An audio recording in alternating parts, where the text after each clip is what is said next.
Sementara itu, pemirsa, rencana reklamasi Teluk Benoa terus dikecam masyarakat Bali yang tergabung dalam For Bali dan Pasubayan tolak reklamasi Teluk Benoa. Kecaman dan protes selama 4 tahun terakhir itu kini semakin gencar dan masif disuarakan di seantero Pulau Bali. Masyarakat meminta Gubernur Bali lebih aktif membatalkan Perpres nomor 51 tahun 2014.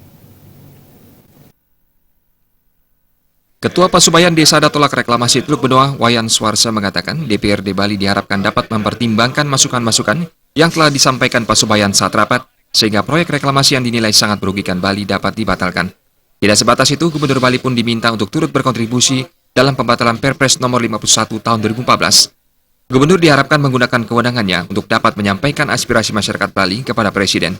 Harapannya, tuntutan masyarakat Bali yakni membatalkan Perpres nomor 51 tahun 2014 dapat segera terrealisasikan.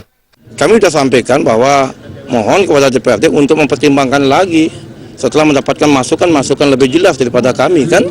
Kemudian masalah mau atau tidak tergantung mereka. Kami memberikan deadline 10 hari untuk bisa ada perubahan enggak dibandingkan dengan keputusan pada hari ini kan begitu. Kalau yang dikatakan di keputusan ini kan dikatakan bahwa mau untuk mendampingi, mengantarkan kepada Bapak Presiden. Tanpa mereka pun kami mampu kok. Dan sudah pernah melakukan, kita ke KLHK, kita ke KKP, Istana. Kita bisa melakukan itu, tetapi kan harapan kami sebagai wakil rakyat, ayo lakukan hal yang sama dengan kewenangan DPRD Bali. Dengan bisa merekomendasikan sehingga gubernur melakukan kewenangannya, melakukan hal yang sama.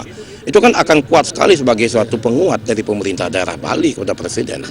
Penolakan itu sejatinya menjunjung tinggi filosofi tiga keseimbangan alam atau Trita Karana. Selain itu, penolakan juga ditujukan dalam hal mendukung kawasan Teluk Benoa sebagai kawasan suci dan pengembalian Teluk Benoa menjadi kawasan konservasi. Hal yang paling mendasar adalah pengambil kebijakan di pusat dan Bali harus mendengar aspirasi rakyat dengan segera mencabut Perpres nomor 51 tahun 2014. Darta dan Indra Wijaya